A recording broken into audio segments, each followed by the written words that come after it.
Cinta itu paradok. Bila dekat rumahnya Laila, aku merasa terbebani. Tapi bila aku jauh darinya, aku merasa sedih.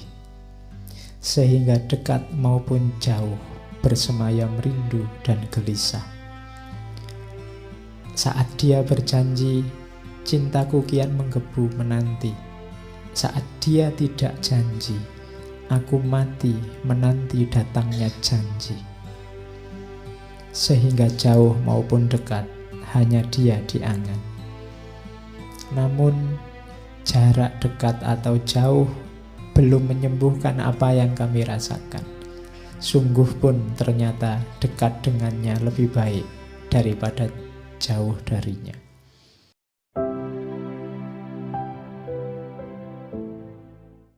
Assalamualaikum warahmatullahi wabarakatuh. Pelajaran selanjutnya itu syairnya terkenal sekali. Amurru alat diyari diyaro Laila, uqabbilu dzal jidar wa dzal jidar, wama hubbud diyar syahfana qalbi, walakin hubbu man sakanat diyar. Jadi Majnun ini hobinya apa? Kalau pas sepi tidak ada orang, dia mengendap-endap datang ke rumahnya Laila, nempel di dinding terus menciumi dinding rumahnya Laila. Oke, berarti kamu tadi yang terpesona oleh sandalnya, ya berarti menciumi sandalnya. Jadi aku berjalan, amurru alat diyar, aku berjalan melintasi rumahnya Laila. Terus kucium dinding itu, kucium dinding itu. Semua sudut-sudut rumah, dinding-dindingnya diciumi. Cinta di dadaku bukanlah untuk dinding rumah, namun cinta pada siapa yang tinggal di dalamnya. Ya, oke.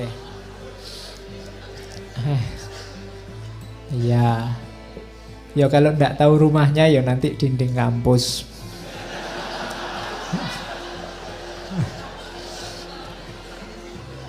Loh iya loh.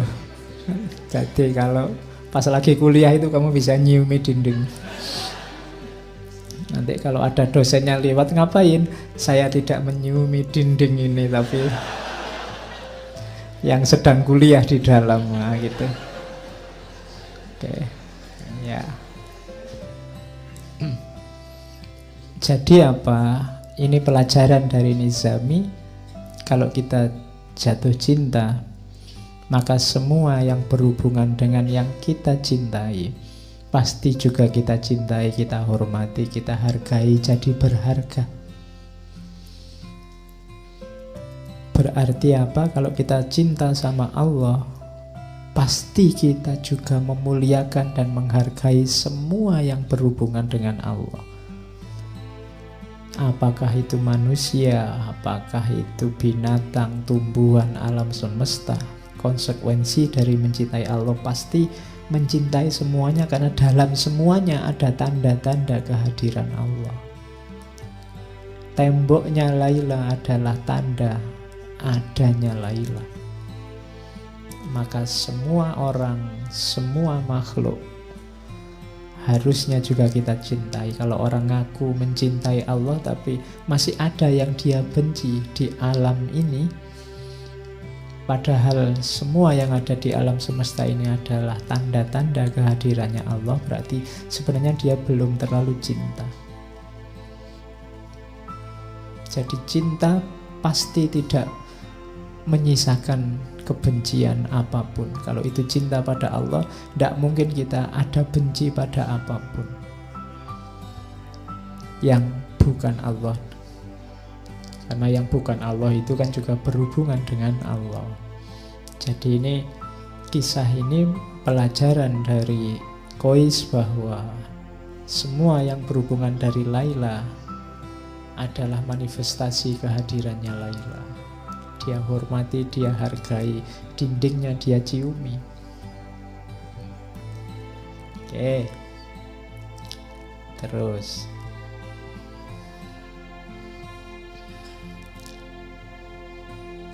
Kalau ini pelajaran tentang kesetiaan.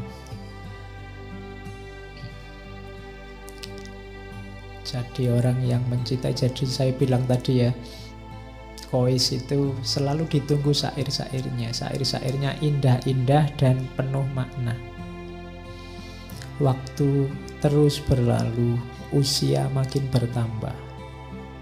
Namun jiwaku yang terbakar rindu belum sembuh juga, bahkan semakin parah. Bila kami ditakdirkan berjumpa, akan kugandeng lengannya, berjalan bertelanjang kaki menuju kesunyian, sambil memanjatkan doa-doa pujian. Cinta, kasih, dan sayang telah menyatu, mengalir bersama aliran darah di tubuhku. Cinta bukanlah harapan atau ratapan. Walau tiada harapan, aku akan tetap mencintainya. Sampaikan salamku pada dia, wahai angin malam. Katakan, aku akan tetap menunggu hingga ajal datang menjelang. Ini pelajaran bahwa cinta itu efeknya adalah kesetiaan. Orang yang cinta pasti setia. Kenapa ada orang tidak setia? Biasanya karena yang dia harapkan dari yang dia cintai tidak muncul. Ketika ada harapan-harapan selain cinta itu sendiri, berarti ada pamrih-pamrih. Kalau masih ada pamrih-pamrih, berarti belum cinta yang tulus. Cinta bukanlah harapan atau ratapan. Walau tiada harapan, aku tetap mencintainya. Jadi kalau memang benar itu cinta, tidak usah kamu tuntut untuk setia, pasti setia. Kalau sampai nanti tidak setia, berarti belum cinta, atau cintanya hilang. Kenapa kok cintanya bisa hilang? Karena mungkin dulunya itu bukan cinta, tapi ada harapan-harapan, keinginan-keinginan yang sekarang tidak terpenuhi, maka kemudian nyeleweng. Jadi itu pelajaran selanjutnya tentang keteguhan hati. Kalau ini agak panjang. Jiwa orang yang dimabuk cinta, ini pelajaran ya, untuk mendeteksi dirimu kamu sudah jatuh cinta apa belum. Akan terasa sakit karena rindu. Coba ditelusuri masing-masing kalian, ada ndak rasa rindu yang menyakitkan? Ingin ketemu terus, tapi begitu ketemu nggak tahu mau ngapain. Itu menunjukkan ingin ketemu saja. Ketemu saja sudah beres. Ya bukan karena saya ingin ketemu sekali dia Pak. Kenapa? Utangnya belum dibayar misalnya. Bukan itu. Kalau itu bukan kerinduan namanya. Ya, ini rindu yang jadi setiap kali berpisah kamu sakit, kamu ingin ketemu terus. Sebab pecinta ingin selalu bersama. Tapi halangan tidak akan henti-henti. Biasanya banyak ujiannya. Pecinta seperti dua ekor kijang di bukit gersang, selalu bersama walau tiada makanan. Jadi ciri pertama itu jiwa pecinta, itu jiwa rindu pada yang dicinta. Kalau kamu cinta sama Allah, maka hatimu selalu ingin ketemu dengan Allah. Hal-hal tidak penting kayak ngaji ini mungkin membuatmu sebel karena aku segera ingin ketemu Allah. Atau seperti burung merpati, walau terbang bebas di angkasa luas, tetap saja kembali pada kekasihnya. Atau laksana ikan tuna, tetap tabah walau dipermainkan gelombang, timbul tenggelam di lautan. Ciri cinta yang kedua adalah apapun aktivitasmu, kamu mengalami apapun, pada akhirnya kamu ingin kembali pada yang kamu cintai. Ujian apapun, masalah apapun, silahkan datang, tapi tujuanmu tetap kekasihmu. Berarti jiwamu jiwa pecinta. Walau selalu dicaci dan dicela, batin menjerit, tubuh binasa, meski lapar dan disia-siakan, namun jiwa pecinta akan selalu memaafkan. Itu cinta. Pecinta tidak membutuhkan pujian. Ciri selanjutnya, kalau masih nunggu dipuji, wah kamu setia sekali, wah kamu, aku capek-capek jemput kok kamu gak terima kasih, itu belum cinta. Ya, masih butuh pujian. Dan pengorbanan pecinta tidak akan sia-sia. Kulihat bintang kutub dan bintang kejora, di mana pula cinta. Sekecil apapun, cinta tetap berkuasa di singgasana jiwa. Dan bagi pecinta, kebahagiaan dan kesedihan sama indahnya. Karena cinta sejati tidak mengenal kesia-siaan. Jiwaku dan jiwanya akan tetap bersama, andai pun tidak di dunia. Pasti jiwa kami akan bersatu di liang barzah. Dan kelak akan dibangkitkan bersama hingga dapat bersatu selama-lamanya. Oke. Mataku berkorban untuknya dengan segenap curahan air mata, berharap liang lahatnya adalah liang lahatku, agar jenazah kita bersatu. Oke, ini syairnya Majnun. Jadi nanti Majnun ini akhirnya sangat terkenal karena syair-syair dan kegilaannya. Semakin dia terkenal dengan kegilaannya, semakin marah keluarganya Laila dan semakin gelisah keluarganya Majnun. Dan itu nanti beban tersendiri bagi mereka berdua.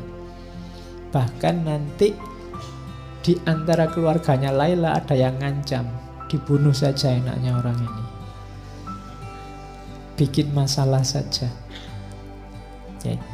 Nah, dari situ nanti muncul syairnya Laila. Laila ini protes, jangan dikira hanya Majnun yang segalau itu, aku pun juga sama galaunya.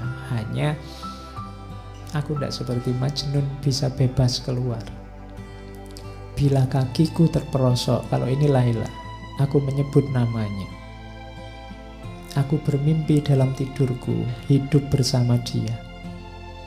Apabila disebut namanya, hilanglah kekuatan jiwa. Hatiku seperti sirna ditelan namanya. Demi Allah, hampir saja aku gila karena memikirkannya. Makin lama dadaku makin sesak karena rindu gelisah. Kaumku mengancam, jika aku tak berhenti menyebut namanya, maka darahnya akan tumpah. Bunuhlah aku dan biarkan dia. Setelah nyawaku melayang, janganlah kalian hina dia. Cukup apa yang ia derita karena cinta. Mungkin ia akan menuduhku tidak setia dengan janji, dan aku tidak akan mampu mencegahnya. Ku campur tinta dengan air mata untuk menulis surat padanya. Inilah saat kukuburkan jiwaku untuknya. Aku khawatir jika ajalku tiba, tak dapat memandang wajahnya. Ini Laila. Jadi dua-duanya sedang gelisah. Suatu ketika ayahnya Majnun ini menjemput anaknya, mencari, ketemu, dijemput, dibawa pulang. Kemudian pokoknya diciptakan suasana yang sekiranya membuat Majnun lupa dengan Laila. Dicarikan gadis-gadis cantik yang sekiranya jauh lebih cantik dari Laila, mau berapapun dikasih. Saya tidak tahu kalau kamu imanmu kuat tidak digituin. Jadi dibikinkan pesta tiap malam. Targetnya satu, tinggalkan Laila. Saat ini juga. Tapi Majnun tidak mau. Jadi katanya Majnun ini mewanti-wanti Laila. Kalau aku tidak mau digituin, ingat-ingat Laila maksudnya itu. Mungkin engkau diberi 2 cawan minuman, 1 cawan kebencian, agar engkau lupa padaku, yang 1 anggur kesenangan, agar engkau menerima orang lain sebagai gantiku. Duhai kekasihku, kuingatkan dirimu, jangan rusakkan ikatan yang orang lain selalu ingin menyempurnakan. Kelak engkau akan melihat beda antara cinta dan nafsu. Wahai Laila, nafsu akan melemahkan hati. Ia akan terus menggoda dan merayu, namun kelak akan menyesal, sedih tak berkesudahan. Jiwa yang dipenuhi kebencian tak akan pernah menjadi mulia. Ia tak akan puas bila yang diharapkan tak didapat. Bedakan cinta dengan nafsu. Cirinya, nafsu akan terus menggoda, yang akhirnya adalah penyesalan. Sedang diriku Laila demi Allah, tali kasih yang telah bersemi akan kusiram dan kupupuk, agar cinta yang engkau berikan tetap terjaga selamanya. Dan aku haramkan atas diriku juga segala yang engkau tidak suka. Jadi orang jatuh cinta itu pasti tidak melakukan apa yang tidak disukai oleh yang dicintai. Kalau kamu cinta pada Allah, tidak perlu dipaksa, tidak harus ditausiai tiap hari, pasti dengan ikhlas. Kamu tidak menjalankan yang tidak disukai oleh Allah. Jangan kau biarkan jiwaku hancur karena murkamu. Orang yang cinta itu yang ditakuti satu, yang dia cintai marah padanya. Karena aku tak sanggup menerima amarahmu, bahkan gunung pun akan hancur karena kemarahanmu. Buanglah dalam dirimu segala keraguan, karena cinta tak bisa bersanding dengan kebimbangan. Aku akan selalu menjaga tali cinta kita. Walau engkau tak di sisiku, namun aku yakin cintamu selalu hadir di hatiku. Nah, ini puisi-puisinya masih panjang. Kalau ini munajat. Ini saya bilang malam-malam sendirian. Kalau Majnun ini dilakukan setiap kali dia tenaganya habis, tidak punya kekuatan lagi. Jadi Majnun ini kan jarang makan, di tengah padang pasir mengembara. Jadi tiap kali kehabisan energi kayak orang sudah megap-megap mau mati, munajat ini dilakukan. Setelah baca munajat ini, kekuatannya kembali lagi. Iya. Cuma ini Majnun ya, tidak harus ditiru. Ya, ini katanya Majnun, Tuhan, apalagi yang dapat aku lakukan? Aku telah lelah dan tubuhku melemah. Itu, yang lemah tubuhnya, tapi lihat yang didoakan siapa? Aku memohon dengan kekuatanmu, ringankanlah langkah kaki Laila untuk menemui diriku yang tidak berdaya. Wahai Tuhan, aku adalah hamba-Mu. Apalah guna hidupku jika harus menanggung beban seperti ini? Tunjukkan kemuliaan-Mu, turunkanlah berkah-Mu, agar jiwaku dapat hidup kembali, terhindar dari lembah kematian, dan memperoleh kekuatan untuk melangkah menemui kekasihku. Jadi ini munajatnya. Setelah ini terus dia merasa dapat energi baru, terus kumat lagi. Ya. Jadi wahai Laila, aku tahu engkau terpenjara dalam lingkungan keluarga yang mengasihimu, tapi mengapa engkau tak hendak melihat diriku yang terlunta-lunta di padang gersang? Aku hidup terasing, orang-orang menganggapku gila, mereka menista dan menjauhiku. Duhai kekasihku, cinta telah mengambil jiwaku dan menyandingkannya dengan jiwamu. Aku tidak akan mempedulikan anggapan orang. Aku hanya memohon padamu, kuatkanlah tali pengikat jiwa kita. Jangan biarkan tangan-tangan kotor menjamahnya. Jangan kau biarkan nafsu dan kemewahan dunia melenakan jiwa kita.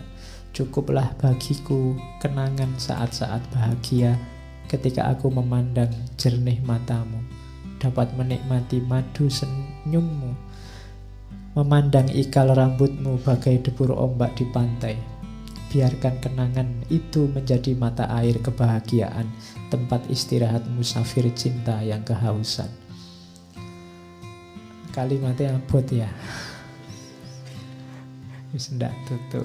Ini munajatnya Majnun yang dia ucapkan saat dia melemah, rasa-rasanya sudah mau meninggal. Tapi biasanya setelah membaca ini terus dia bergairah lagi hidupnya. Hidup karena tadi kalimat yang terakhir tadi, kenangan akan yang dicintai. Saya bilang tadi, memori, kenangan itu senjata yang luar biasa yang menghidupkan cinta. Jadi ritme hidupnya Majnun ini ya semacam itu. Dia baca puisi, berkeliling-keliling di padang pasir, di daerah-daerah terpencil. Malah orang yang nyari dia karena butuh syair-syairnya. Jadi nanti di beberapa kesempatan sampai ada yang ingin bantu dia. Kalau di buku itu yang saya ingat ada sampai perang segala.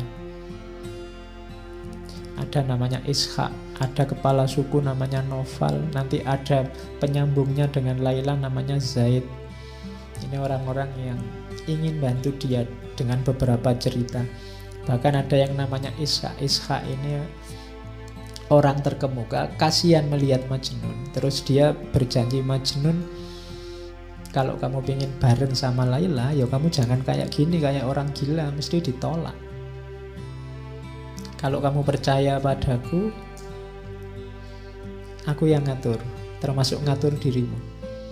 Jadi selama sekitar 2-3 bulan Majnun ini dilatih hidup normal, dikasih baju. Kan sebelumnya kan tidak pakai baju, tidak pakai apa, hidupnya di padang pasir, dilatih kayak orang biasa, hidup normal kayak orang terpandang. Katanya Ishak, tak jamin nanti tidak lama lagi kamu tak ajak ke keluarganya Laila, kamu pasti diterima. Tapi sudah latihan jadi orang normal, saya kayak SpongeBob ya, latihan jadi orang normal. Ya, jadi setelah dia dianggap normal oleh Ishak, diajak melamar lagi ke rumahnya orang tua Laila, tapi tetap ditolak. Iya, jadi pokoknya orang tuanya sudah antipati sama Majnun.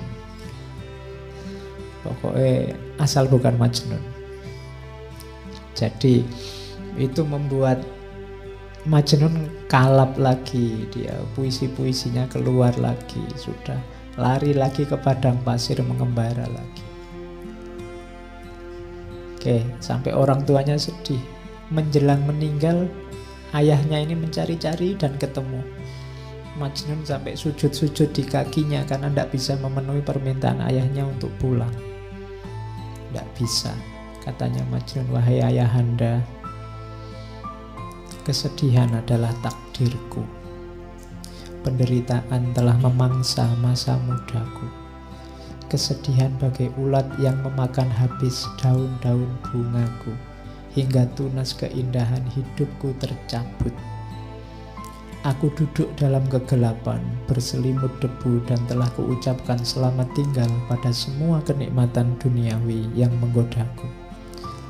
Segala penderitaan telah aku jalani, dan keceriaan masa muda telah tercampak, tersisih. Kini aku datang ke hadapanmu, memohon maaf dan maklummu. Engkau adalah ayahku, orang yang sepantasnya ku minta ridho darimu. Jadi dia tidak sanggup memenuhi permintaan ayahnya untuk pulang hidup secara normal. Akhirnya ayahnya minta, ya sudah kalau gitu permintaanku yang terakhir, ayo kamu ikut aku naik haji.